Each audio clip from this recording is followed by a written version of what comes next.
Don't worry about the link to the presentation, all that kind of stuff, because you all be receiving a message from Caryn after the session with all that kind of information, right, Caryn? Perhaps you could tell people what it is that they'll receive after the presentation is done.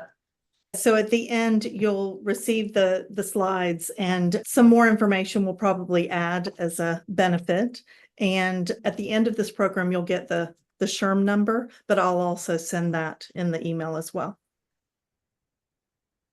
Awesome. Thank you, Caryn. Just so you know, Cris and I have done this before. We haven't done it in a while, but we are very casual. We call it around the kitchen table. We're sitting around the kitchen table with you, and we're extremely casual. We've known each other for over 20 years. So you're seeing some of it now already. If you define professionalism as we come in with our suits on and never ever make a mistake, ain't gonna happen. We find it a little more fun. And the way that we're going to do this is while I'm speaking, Caryn is going to take a look at what's happening in the chat, and then the other way around. So when Caryn is speaking, then I'll pay attention to what's happening on the chat. So Caryn, if there's any reason why I need to stop what I'm doing to answer a question, let me know. Otherwise, I'll keep on going. And sometimes we may hold some questions to answer later, or maybe some questions one of us can just answer right there on the chat. So thank you so much. First of all, welcome and thank you for coming. Caryn and I really enjoy these very brief sessions at lunch. It goes incredibly fast. That's one of our challenges. But on the other hand, it's a way for you in a very short period of time learn something new while still having time, hopefully, to have a bite to eat in the middle of your day. First, I wanted to introduce my partner in crime here, Caryn Lee. Caryn, has it been 20 years? I actually think it's been more than that. That's the scary piece. I remember my daughter, who is now 26 years old, going to a conference when she was 8. And that was not when we met. We had met way before that. So, Caryn, would you like to introduce yourself? I'm with Narrative. We have a Narrative Big Five assessment that we're going to talk about the Big Five in general today. I do a lot of team building in the last few years, a lot of conflict resolution. So we're going to give a case study today and look forward to it. And Caryn is being very modest, by the way. One thing that she is not saying is that she is a major expert in the Narrative Big Five, which is a personality assessment. Caryn is actually the person who first trained me in the Big Five like 2 centuries ago. By 2 centuries, I mean more than 20 years, and is just an all-around amazing person that I wish I could see face to face a little more often. Maybe now that I'm living in Florida and she lives in North Carolina, we could do that more often. Yeah. My name is Cris Wildermuth. I am both a leadership consultant and a professor. I am a program director at Barry University. Barry University is a liberal arts school in Miami, Florida. But I don't live in Miami, Florida, because I am a huge Disney fan. And I literally moved a month ago to 7 minutes away from the entrance to the Disney parks. So that's about me. I'm program director for 2 programs at Barry University. Both of them are online. One is a master's in leadership and innovation, and the other one is a bachelor's in organizational leadership, specifically for adult learners. So that's it about us. I think without further ado, we're going to go straight on because we don't have too much time for bureaucracies in this program. Caryn, take it on. Okay. So I said that I do some conflict resolution. Generally, it's with 2 executives. Sometimes it's 3. Sometimes it's more, and we look at more of a team solution. But the instance that we're going to talk about today is 2 people. We're talking about 2 people that worked at a senior move manager company. Those companies move seniors from their big house to downsize, or they move them to a retirement center, or they do just specialty moves. The background is that there's a woman named Wendy and a woman named Carla, and Carla is a new team lead, and she's fairly new to the company. And Wendy has worked there a long time, and so she knows a lot about what's going on, but she is not interested in being a team lead. She doesn't want the responsibilities. Naturally, I'm talking about their personality a little bit, and we'll get into that later. But Carla is sensitive, she's reserved, and she avoids conflict. She's also introverted, and that's part of the reserve piece. Wendy is really direct and assertive, very assertive. She's like in 7% of the population. And it's natural for her to give direction. And she's also very sociable. So the issue is that Wendy has been giving direction on the job site, even though Carla is the team lead. And Carla feels disrespected because she's the team lead. And she also has been up late at night the night before planning who was going to do what. And Wendy's come in and just started giving direction. So Carla's offended and she takes it very personally. As I was working with them, Wendy didn't like it that Carla sits by herself at lunch. But Carla, that downtime to recharge for the rest of the afternoon. That's the situation. So we're going to use a system called Slido. Slido is one of those many systems in which you ask questions directly. And then one of the reasons we like it so much, even when we're using Zoom that obviously have chat, is that whatever you ask can be asked anonymously. So you can use your phones, by the way, if you want to click on the QR code and find it, or you can go to slido.com and enter the number 3989081. Our question is pretty open-ended. What do you think is going on, given the case that Caryn has just presented? And by the way, if you have any big issues getting into Slido and you prefer to answer the question on chat, I will be monitoring that and will share with you what it is that I'm reading. Hey, there's a power struggle between the two individuals, managerial conflict. Okay, what else? Any other ideas? One is an introvert and the other an extrovert. That sounds about right. Power struggles, style differences, personality differences, conflict due to varying personality traits and styles, unclear roles. I do a lot of work on role clarity, then that can generate a lot of mess. Tension between introversion and extroversion. I'm also reading making erroneous assumptions over there that very often can happen. Whatever AI system is going on Slido is already differentiating about 3 people talking about personality and 3 people talking about power struggle. And Caryn, tell me when you want me to move on. Yeah, let's go ahead. Okay, thank you guys. Thank you for playing. So we're going to take a little step back here because we've told you about the situation. And here's where we go back and say, we are going to drill down on this conflict looking in the lens of personality. So there's a lot of other things going on here, right? Could be. A lot of times when I do these conflict situations, I will work with each person independently for a while. I start first by doing their narrative Big Five personality assessment, and then I also do a values, or I like to call it motivations assessment. Those are 2 layers that I'm looking at, but obviously people are complex and there's a lot more that we could look at than just personality or just motivations. We could look at their generational influence. We could look at their culture that they came from. We could look at all their experience. There's so much that makes up why we do what we do. So whenever we're talking about personality, I like to just point out that this is just one piece of what makes us do what we do and how we behave. So we're going to take a step back, and now we're going to go through the 5 super traits of the 5-factor model, or Big Five, and talk about Carla and Wendy.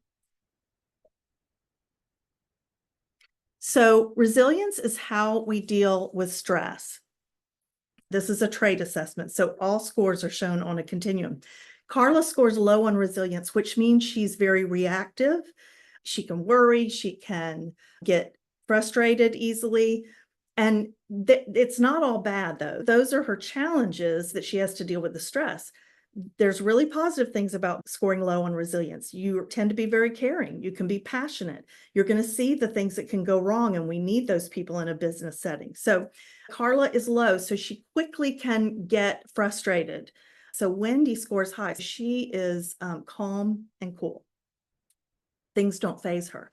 So in this situation, Wendy's a little oblivious to the fact that Carla is so upset because Carla's reserved and doesn't want to approach Wendy. If we go on to extroversion, then yes, you all pointed out definitely a difference in Carla's an introvert, Wendy's an extrovert. There is more to extroversion than just how sociable or gregarious you are. There, in this case, assertiveness, Wendy's assertive and Carla's on the other end of the spectrum being reserved. It has to do how much you like to lead. It has to do with how approachable you are. So there's more to it. Obviously, in this time frame, we can only talk about the super traits. We have this one in purple because even though there's things that relate to the conflict, we can only do so much. So openness, we're not going to focus on, but Carla is very low in openness. Openness is about how people who score low tend to be more of the implementers and the doers, and they're very practical. People who score high are the ideas people. They love change. So they're very different tendencies, right? And then you've got people in the middle who are the translator. Carla is very low on openness and Wendy's moderate. We're not going to go into what that means for this situation. Keep in mind that when you compare personality traits, it's always a relative issue. For example, for somebody who is moderate in extroversion, the person who is very high in extroversion may think that the moderate person is an introvert because it's always a relative thing, right? So for example, Caryn, I hope you don't mind my saying, I'm ridiculously high in openness, which means that for me, everybody else is low because it's always a relative thing. It's kind of like if you're very tall, everybody else looks short. So I just thought it would be interesting to think about that when you're thinking about conflict related to personality. Yeah, good point. Okay, and then agreeableness, I like to look at people who score on the left are very much thinking logically, thinking about the business, thinking about the return on investment. When a crisis happens, that's their immediate go-to. Doesn't mean they don't care about people, doesn't mean they can't be empathetic, but they tend to think in people who score on the right are very empathetic, very service-oriented, very trusting, et cetera. So then you've got people in the middle that have that balance. Both Carla and Wendy are in the middle on this one. So we're going to move on to conscientiousness. Conscientiousness is all about how you work towards your goals. So people who score high on conscientiousness tend to have a couple of goals and almost everything they do is related to them. They tend to be very organized and structured. People who score on the lower end are less organized, less disciplined. They might have a lot of different goals and they move between them and they abandon some, and it's fine. And again, there's no good or bad. It's just very different. Carla is moderate on conscientiousness and Wendy is pretty high. She's very self-disciplined, very structured. And that does relate to this situation. So Wendy just has her idea of what is the right thing to do at this job site when they're moving, when they have all the boxes and everything. And Carla is moderate. Carla has a plan. She actually created it yesterday, right? Carla's probably doing it on the fly. So that's very quickly how it relates to their personality and how different they are. Just to tie it up on resilience, Carla is really quick to react. She is very frustrated and upset when Wendy takes over, but she's keeping it to herself. She's introverted and she's reserved. So she's keeping it to herself, but she's very upset. Wendy is a little bit naive to the fact that she's so upset, but she knows something wrong, but she doesn't understand why. And then she starts picking on what she doesn't like about Carla. On extroversion, Carla's reserved, Wendy's assertive. Wendy's quick to give direction to others. It's natural for her. And Carla is hesitant to approach Wendy and talk about this conflict. And that's what happens all over all my clients. If they would just have the hard conversations and they would start having them as soon as something comes up, they would be so much better off. Conscientiousness, Wendy is really structured and thinks there's only way to do it and it's her way. Before we go into the tips, I wanted to kind of tell you a little bit more about the process that I go through here. I meet with both of them separately. We do their assessments. So we really talk about what are their strengths, what are some of the challenges within that job. Nothing about their assessment says is good or bad. It's all good. But when you relate it to the responsibilities of the job, there may be some things that are challenges, right? Then what I do is coach them that we're going to get together at some point, and they need to be prepared to give their perspective in a very short, concise, non-emotional way. So I work with each of them that way. And then we finally get together. And when we get together, I have already prepared them for this event.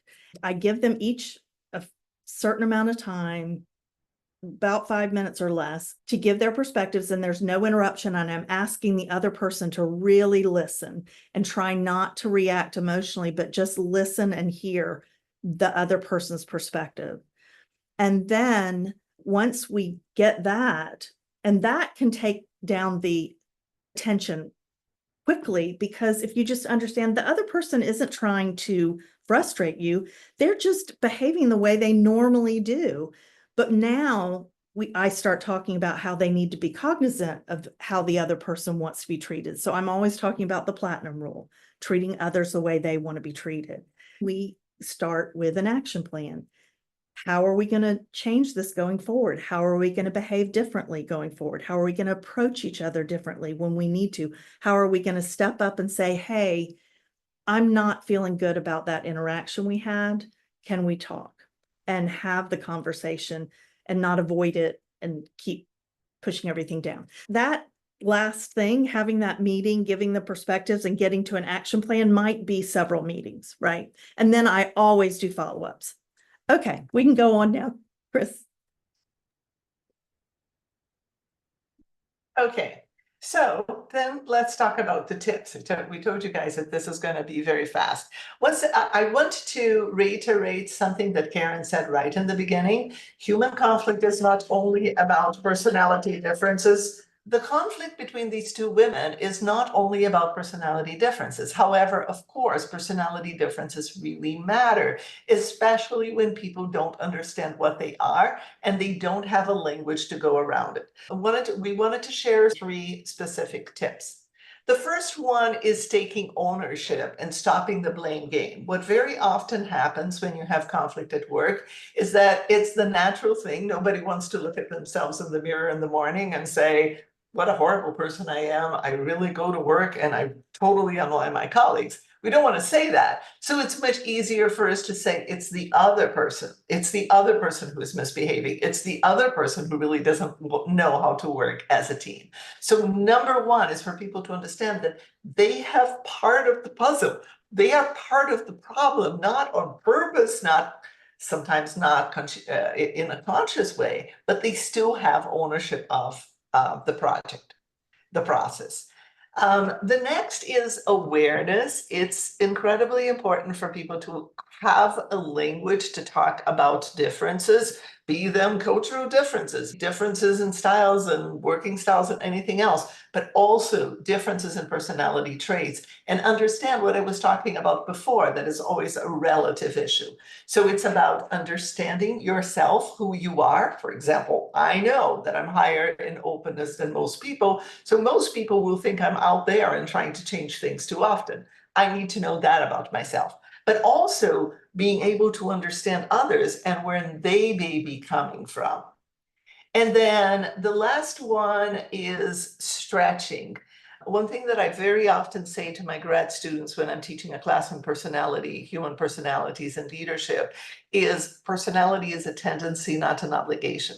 Just because I have a tendency to be an extrovert does not mean that I need to behave in an extroverted way all the time. And Caryn, would you like to add something to what I just said, those 3 tips? Ownership is huge, and it can stop the whole conversation if you cannot get someone to own their part. Stretching is answering the question I was answering on the chat. Can everybody be a leader? And the answer is yes, everyone can be a leader. Sometimes it requires stretching in certain circumstances to go outside of your comfort zone, but it doesn't change who you are at your core. Sometimes it may be draining for some personalities, but not about performance and how someone's going to perform. It's about potentially how much you're going to have to stretch or how draining it might be. So we have a very quick question for everybody using Slido again. What is it that you're going to remember from this very brief time that we spent together? If once again you go to Slido and you could add some of your thoughts, what is it that you will remember from this half an hour we spent together? And you can enter those on the Chat. Thank you. Personality is a tendency, not an obligation. Thank you for that, since that's something that I love having my students to learn, to stretch, the ability to stretch. Thank you for that. Take ownership, help others do that as well. Mhm. Okay, I'll take maybe one more and then we'll move on. One's perspective, one's perception of personalities is relative. Okay, good refresher on the big five. The Okay, and personality, maybe yeah. Caryn, when you write everybody, you could give them a little more information about where to find more information about the Yeah. big five, because we went sure. through. Yeah, for sure. Okay, we wanted to thank you so much for being with us. And the reason that I'm saying thank you now and refreshing your memories on how to reach us, Caryn at cclee@aboutnarrative.com. That information is going to be in the letter you all receive. And me, cwildermuth@berry.edu. The reason we're saying thank you now is that we need to stop recording before we give the SHRM number.